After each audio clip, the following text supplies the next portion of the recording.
আজকে অষ্টম শ্রেণী পরিবেশ ও বিজ্ঞান বইয়ের 1.1 অধ্যায়ের বল ও চাপ সম্পর্কে আলোচনা করব, যেটা তোমাদের বইয়ে 1 থেকে 8 নম্বর পৃষ্ঠার মধ্যে থাকবে। যে বিষয়গুলো পড়তে হবে সেগুলো আমি আলোচনা শেষে দাগিয়ে দেব এবং যে হোমওয়ার্ক দেব সেই হোমওয়ার্ক কিন্তু বাড়িতে করার চেষ্টা করবে। দেখো, আমাদের বিষয় হচ্ছে বল ও চাপ। বল পড়তে গেলে সবার আগে আমাদের যেটা জানতে হবে সেটা হচ্ছে নিউটনের সূত্র, কারণ নিউটনের সূত্র থেকেই বলের সংজ্ঞা পাই এবং বলকে কিভাবে পরিমাপ করতে হয় সেটা কিন্তু আমরা জানতে পারি। তাহলে নিউটন কি করেছিল, গতি সংক্রান্ত, পদার্থের গতি সংক্রান্ত 3টে সূত্র প্রিন্সিপিয়া গ্রন্থে লিখেছিলেন। তার প্রথম সূত্র হচ্ছে, বাইরে থেকে বল প্রয়োগ না করলে স্থির বস্তু চিরকাল স্থির থাকবে এবং গতিশীল বস্তু চিরকাল সরল রেখা বরাবর সমবেগে চলতে থাকবে।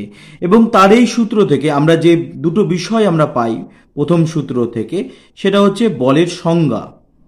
তাহলে নিউটনের যে প্রথম সূত্র সেখান থেকে আমরা বলের সংজ্ঞা পাই, বল কাকে বলে সেটা কিন্তু আমরা জানতে পারি। দ্বিতীয় যেটা আমরা পাই সেটা হচ্ছে জাড্য সম্পর্কে ধারণা, জাড্য কাকে বলে সেটাও আমরা জানতে পারি।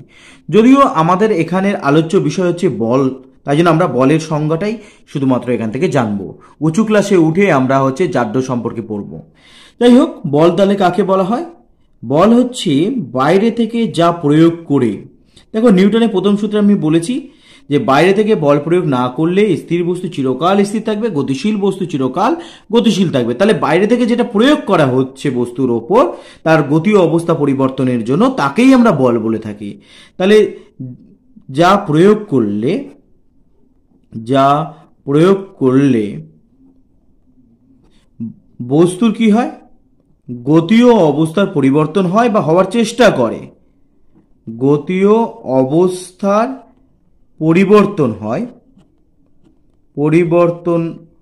হয় বা হবার চেষ্টা করে, তাকে আমরা বলে থাকি হচ্ছে বল। তাকে বল বা ফোর্স বলে। যেহেতু ফোর্স, তাই জন্য এটাকে আমরা কিন্তু এফ দিয়ে লিখি। তাহলে বলকে সাধারণত কি দিয়ে লেখা হয়? এফ দিয়ে লেখা হয়। তাহলে যা প্রয়োগ করলে বস্তুর গতি ও অবস্থার পরিবর্তন হয় বা হবার চেষ্টা করে, তাকে বল বলা হয়। দেখো, আমরা কোনো দেওয়ালের উপর বল প্রয়োগ করছি, কিন্তু সে তো গতি ও অবস্থার কোনো পরিবর্তন হয় না, সে যেখানে থাকে সে সেখানেই থেকে যায়। তাহলে হবার চেষ্টা করে, এই কথাটাও কিন্তু আমাকে লিখতে হবে। আচ্ছা, এখানে আমি এই কথাটা লিখলাম না কেন যে স্থির বস্তু গতিশীল বা গতিশীল বস্তু স্থির হয় বাইরে থেকে যা প্রয়োগ করলে তাকে বল বলা হয়, এটাও কিন্তু সঠিক নয়। কারণ যখন কোনো গাড়ির উপর আমরা বল প্রয়োগ করি, আমরা তাকে থামালাম না, তার গতিবেগটাকে কমিয়ে দিলাম, সেটাও কিন্তু এক প্রকার বল আমরা বলতে পারি। তাহলে শুধুমাত্র গতি ও অবস্থার পরিবর্তন কথাটা আমরা ব্যবহার করব। তাহলে বাইরে থেকে যা প্রয়োগ করলে বস্তুর গতি ও অবস্থার পরিবর্তন হয় বা হবার চেষ্টা করে, তাকে বলা হয় তাকে বল। যেহেতু বল হচ্ছে এফ ফোর্স, তাই জন্য একে এফ দিয়ে লেখা হয়। তাহলে নিউটনের প্রথম সূত্র থেকে আমরা বলের সংজ্ঞা পেলাম। এবারে দ্বিতীয় সূত্র যেটা রয়েছে, দ্বিতীয় সূত্র থেকে আমরা বলকে পরিমাপ করার সমীকরণ পাবো। বল পরিমাপক সমীকরণ, বলকে কিভাবে মাপবো, পরিমাপক সমীকরণ কিন্তু আমরা দ্বিতীয় সূত্র থেকে পাবো। তাহলে দ্বিতীয় সূত্রটা কি? দ্বিতীয় সূত্র হচ্ছে, কোনো বস্তুর ভরবেগের পরিবর্তন তার উপর প্রযুক্ত বলের সমানুপাতিক হয় এবং বস্তুর বল যেদিকে ক্রিয়া করে ভরবেগের পরিবর্তনও সেদিকে হয়। তাহলে দ্বিতীয় সূত্র থেকে আমরা যে সমীকরণটা পাই সেটা হচ্ছে এফ সমান সমান হচ্ছে এম এ। কোনো বইয়ে জি দিয়ে ত্বরণকে লেখা হয়, কখনো এ দিয়ে লেখা হয়, তবে এখনকার যে বইগুলোতে ত্বরণকে আমরা এ দিয়ে লিখে থাকি। তাহলে এফ সমান সমান এম এ, এই সূত্রটাকে কিন্তু আমরা, এই সমীকরণটা আমরা পাচ্ছি কোথা থেকে? না, দ্বিতীয় সূত্র থেকে। এছাড়া তৃতীয় সূত্র রয়েছে, সেই তৃতীয় সূত্র হচ্ছে প্রত্যেক ক্রিয়ার সমান ও বিপরীত প্রতিক্রিয়া রয়েছে। তাহলে তৃতীয় যে সূত্র রয়েছে, সেই তৃতীয় সূত্র থেকে আমরা ক্রিয়া এবং প্রতিক্রিয়া ব্যাপারটা জানতে পারি। তাহলে তৃতীয় সূত্র থেকে আমরা কি জানি? ক্রিয়া ও প্রতিক্রিয়া। দেখো, আমি কি বললাম যে কোনো বস্তুর ওপর বল প্রয়োগ করলে কি হচ্ছে, ওই বস্তু কি করে, ওই বলের উপর একটি বিপরীতমুখী বল প্রয়োগ করে তাকে বলা হয়ে থাকে প্রতিক্রিয়া। তাহলে একটি বস্তু দ্বিতীয় বস্তুর ওপর যে বল প্রয়োগ করে সেটাই ক্রিয়া। দ্বিতীয় বস্তুর ওপর যে বল প্রয়োগ করে তাকে ক্রিয়া বলা হয়, তাকে ক্রিয়া বলে। আবার এই ক্রিয়ার ফলে কি করে, দ্বিতীয় বস্তু প্রথম বস্তুর উপর যে বল প্রয়োগ করে তাকে প্রতিক্রিয়া বলা হয়ে থাকে। এবং দ্বিতীয় বস্তু প্রথম বস্তুর ওপর যে বল প্রয়োগ করে, প্রথম বস্তুর ওপর যে বল প্রয়োগ করে তাকে প্রতিক্রিয়া বলা হয়ে থাকে, তাকে প্রতিক্রিয়া বলে। তাহলে দেখো নিউটনের সূত্রগুলো কিন্তু আমার এখানে কাজে লাগছে। দেখো নিউটনের প্রথম সূত্র থেকে আমরা বলের সংজ্ঞা, জাড্যর সম্পর্কে জানলাম। জাড্য হচ্ছে পদার্থের এমন একটা অবস্থা, এমন একটা ধর্ম যার জন্য স্থির বস্তু চিরকাল স্থির এবং গতিশীল বস্তু চিরকাল গতিশীল থাকার প্রবণতা রয়েছে, তাকে আমরা বলে থাকি জাড্য। তাহলে প্রথম সূত্র থেকে বলের সংজ্ঞা এবং জাড্য সম্পর্কে ধারণা পাই। দ্বিতীয় সূত্র থেকে বল পরিমাপক সমীকরণ পাই, F = ma পাই। এবং তৃতীয় সূত্র থেকে ক্রিয়া এবং প্রতিক্রিয়া কাকে বলে সেই সম্পর্কে আমরা ধারণা পাই। তাহলে এই যে বল বললাম, এটা একটা ভৌত রাশি, তাহলে একে পরিমাপ করা যায়।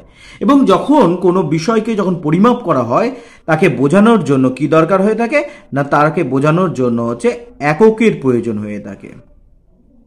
এখানে আমরা দুই ধরনের একক পড়ব, সেটা হচ্ছে এসআই পদ্ধতিতে একটা একক আছে, তার নাম হচ্ছে বলের একক হচ্ছে নিউটন। আর সিজিএস পদ্ধতিতে বলের একক হচ্ছে ডাইন। তাহলে নিউটন এবং ডাইন কাকে বলে সেটা কিন্তু আমাদেরকে জানতে হবে। নিউটন কাকে বলে? নিউটন তাহলে এটা এক প্রকার বল। এবং এসআই পদ্ধতি বলেছি, তাহলে 1 কেজি ভরের তাহলে ভরের একক কিন্তু কেজি, এটা কিন্তু মাথায় রাখবে। তাহলে 1 কেজি ভরের কোনো বস্তুর ওপর যে বল প্রয়োগ করলে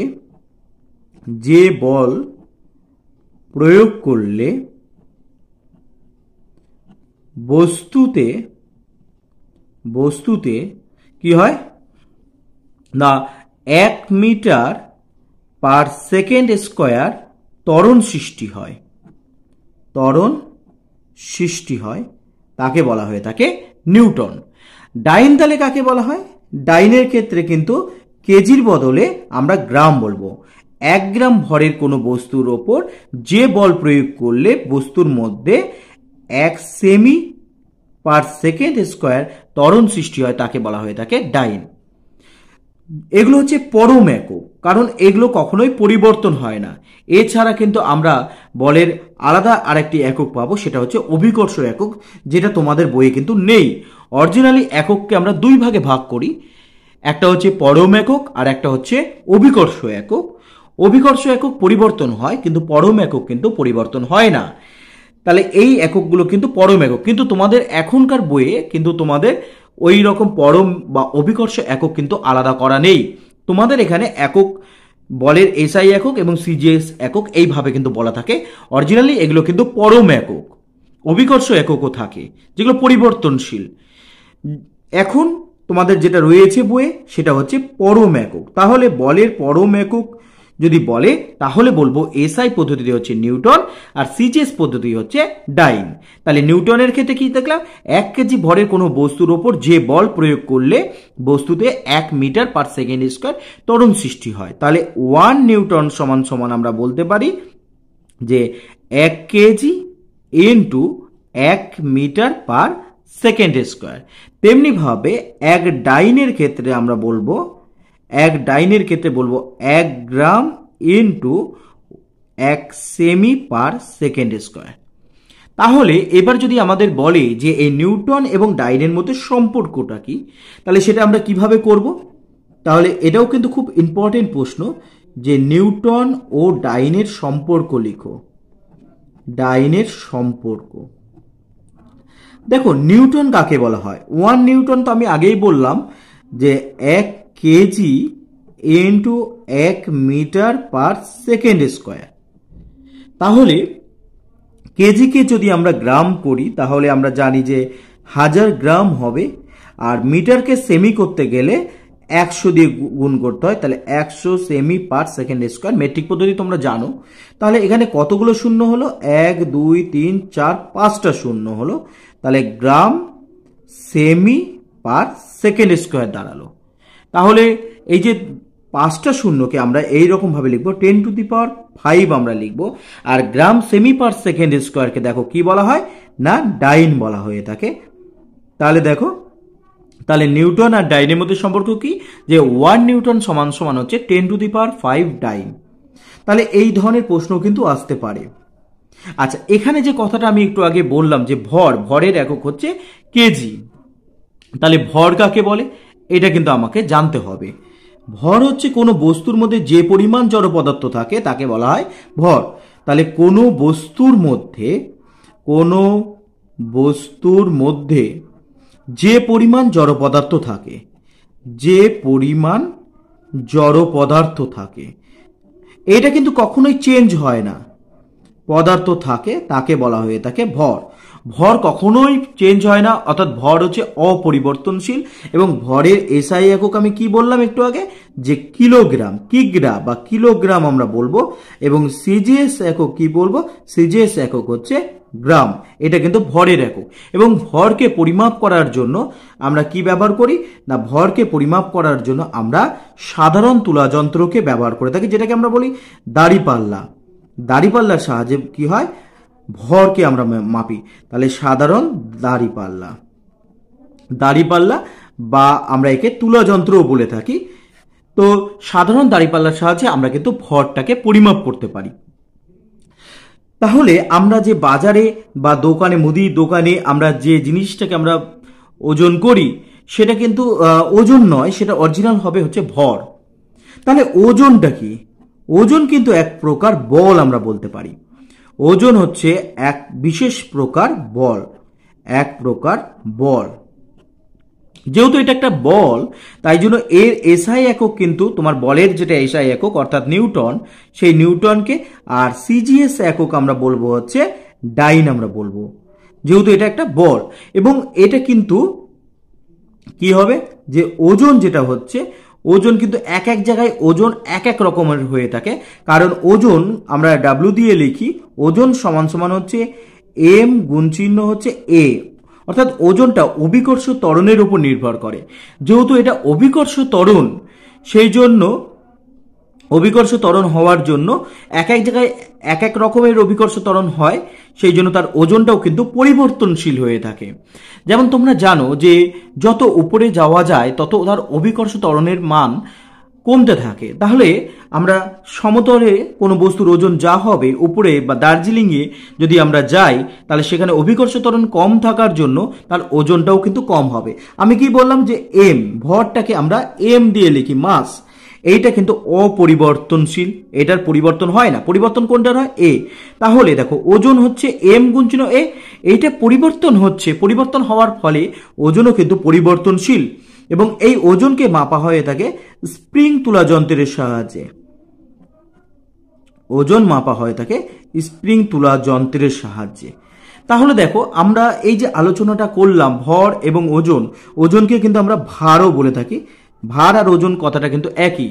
তাহলে এইটা তোমাদের এইচডব্লিউ থাকবে, এটা সুন্দর করে বুঝে তোমরা লিখবে, বিষয় ভিত্তিক করে লিখবে যে ভর ও ভারের পার্থক্য লিখো। ভারের পার্থক্য লিখো।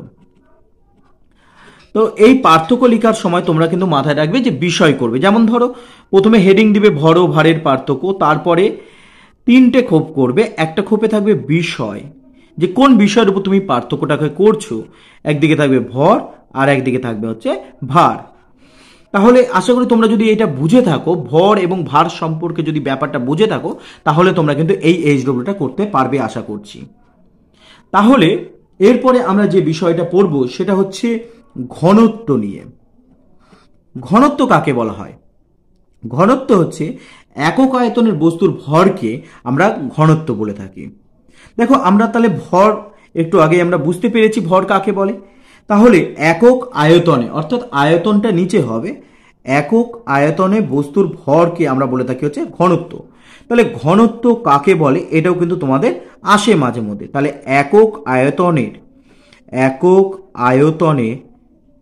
একক আয়তনের বস্তুর ভরকে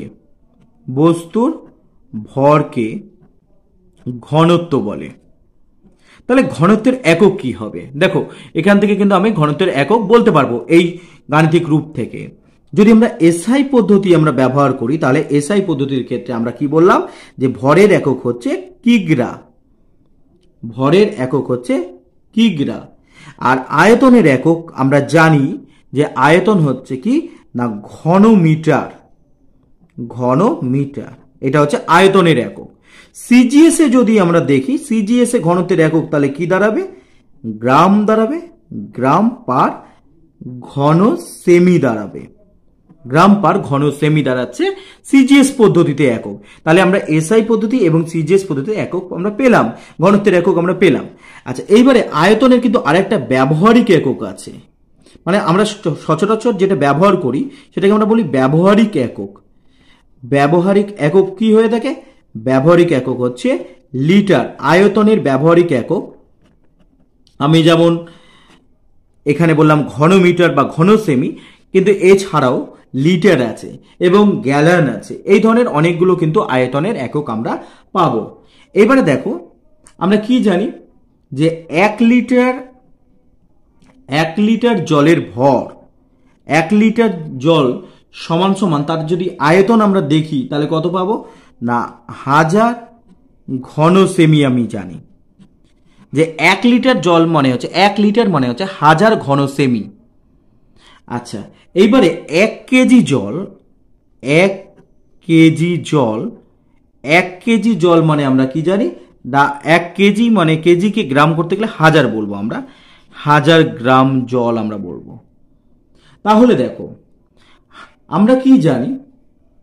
আমরা জানি যে 1 লিটার জলের যে ভর হয় সেটা কত হয় না 1 কেজি হয়। 1 লিটার জলের ভরটা হচ্ছে 1 কেজি হয়ে থাকে। তাহলে সেই ক্ষেত্রে ঘনত্ব কত হবে?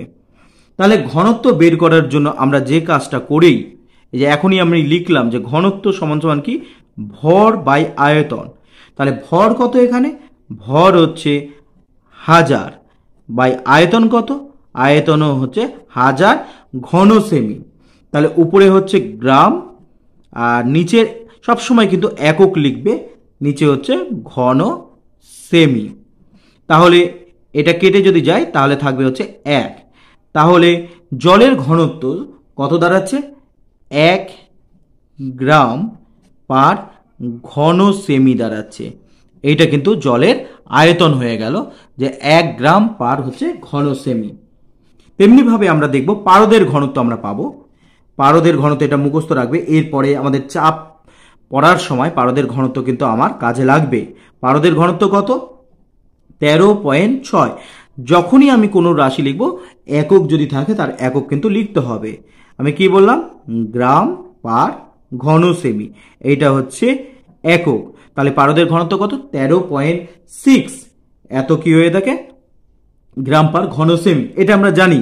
তাহলে এটা যদি আমরা জানি, ঘনত্ব যদি জানি, তাহলে কিন্তু পারদের যে ভর সেটাও কিন্তু আমরা বের করতে পারবো। তাহলে যে নিয়মটা আমি এখানে শেখালাম সেইভাবে তোমরা একটা আমি এইচডব্লিউ দিচ্ছি, সেই এইচডব্লিউ তোমরা কিন্তু করবে যে 1 লিটার জলে 1 লিটার পারদের ভর কত গ্রাম। যেভাবে আমি এই অঙ্কটাকে করলাম সেইভাবে করবে। যেমন আমি দিয়ে দিয়েছি যে 1 ঘন সেমির ভর হচ্ছে 13.6, তাহলে 1000 ঘন সেমির ভর কত হবে সেটাই যদি বের করো সেটাই হবে 1 লিটার, কারণ আমরা দেখেছি 1 লিটার মানে হচ্ছে 1000 ঘন সেমি। তাহলে 1 ঘন সেমির ভর হচ্ছে 13.6, তাহলে ঐকিক নিয়মে বের করবে 1000 ঘন সেমির ভর কত, সেটাই হবে 1 লিটার পারদের ভর। তাহলে আশা করি তোমরা বুঝতে পেরেছো। যদি এগুলো বুঝে থাকো তাহলে তোমরা এবার 1 নম্বর পেজ তোমাদের বইয়ে খুলো এবং দাগিয়ে নাও। 1 নম্বর পেজ খুললে তোমরা পাবে 1.1-এ বল ও চাপ। আমি যে কথাটা বলেছিলাম যে গতি সংক্রান্ত, বল ও গতি সংক্রান্ত আইজ্যাক নিউটনের 3টে সূত্র রয়েছে, প্রথম, দ্বিতীয় এবং তৃতীয় সূত্র তোমরা পড়ে নিবে। ক্রিয়া এবং প্রতিক্রিয়া বল কাকে বলে, এটাও কিন্তু এখানে ইম্পর্টেন্ট বিষয়। এবারে চলে এসো 2 নম্বর পেজে। 2 নম্বর পেজে দেখো যে বল সমান সমান কি, এফ ইন্টু এ, যেটা আমি বলেছিলাম। বলকে সাধারণত আমি বলের একক বলেছিলাম নিউটন। নিউটন কাকে বলে এখানে আছে, নিউটনকে এন দিয়ে লেখা হয়, এটা পড়ে নিবে তোমরা। আচ্ছা, অভিকর্ষ বল কাকে বলা হয়, পৃথিবী তার উপর অবস্থিত প্রত্যেকটা বস্তুকে নিজের কেন্দ্রের দিকে আকর্ষণ করে, একে বলা হয় অভিকর্ষ বল। এটাও এক প্রকার বল, বিভিন্ন ধরনের বল হতে পারে, তোমরা ছোট ক্লাসেও দেখেছো বল বিভিন্ন রকমের হতে পারে। এবারে দেখো বস্তুর ভার এবং ভর সম্পর্কে বলেছিলাম, তাহলে আমরা যদি বস্তুর ভর জানি তাহলে কিন্তু তার ওজনটা আমরা বের করতে পারবো, অর্থাৎ তার ভারটাকে আমরা বের করতে পারবো। যদি 3 কেজি ভর হয় তাহলে তার ওজন কত হবে, তার সাথে 9.8 দিয়ে গুণ করে দেবো, অর্থাৎ যত ভর হবে তাকে 9.8 অর্থাৎ তার অভিকর্ষ ত্বরণ দিয়ে আমরা গুণ করে দিব। এবারে চলে এসো, দেখো যত ভর বেশি হবে তত সেই ক্ষেত্রে কিন্তু আমাকে তত বেশি বল প্রয়োগ করতে হবে। পরে দেখো 4 নম্বর পেজে দেওয়া আছে, দেখো এখানে ছবিগুলো আছে, ছবিগুলো দেখে তোমরা একটু হালকা করে পড়ে নিবে, খুব একটা ইম্পর্টেন্ট নেই। আচ্ছা, এবারে এখানে যেটা আছে সেটা কিন্তু ছকটা তোমরা কিন্তু একটু দেখে নিবে, ছকটা করবে। আচ্ছা, এইবারে দেখো যে যে বলটা এই যে টানতে শুরু করলাম এটা কিন্তু সঙ্গে সঙ্গে কিন্তু চলে আসে না। যদি ঘর্ষণ বলের থেকে যদি আমি বেশি বল প্রয়োগ করি তাহলে তার স্থান পরিবর্তন হবে, এই জিনিসটা কিন্তু এখানে জানবে তোমরা। এবারে চলে এসো 6 নম্বর পেজে, দেখো ভর যত বেশি হচ্ছে তত বেশি কিন্তু আমার বল প্রয়োগ করতে হচ্ছে, এটা করে নেবে। আচ্ছা, 7 নম্বর পেজে চলে আসো, স্থিতি অবস্থার ঘর্ষণ কাকে বলা হয়, এটা পড়ে নেবে। ঘর্ষণ বল সবসময় সংস্পর্শে থাকা তল দুটির সঙ্গে সমান্তরালে ক্রিয়া করে। এবারে দেখো ঘনত্ব, ঘনত্বের একক কি এবং ঘনত্ব কাকে বলে, আয়তনের একক কি, এটা তোমরা পড়ে নিবে। ঘনত্ব যে যত বেশি হবে তার ভরটাও তত বেশি হয়ে থাকবে। এখানে দেখো একটা জিনিস আছে যে জলের ঘনত্ব 1 গ্রাম পার ঘন সেমি, কিভাবে পেলাম সেটা করে নিবে। পারদের ঘনত্ব হচ্ছে 13.6 গ্রাম পার ঘন সেমি, এটা দেখে নিবে। আমি এই অঙ্কটা তোমাদেরকে দিয়ে দিলাম, এটা তোমাদের HW দিয়েছি। তাহলে আজকে 8 নম্বর পেজ অবধি হলো, এর পরের দিন পরের পেজ থেকে আলোচনা করব, দেখতে থাকো।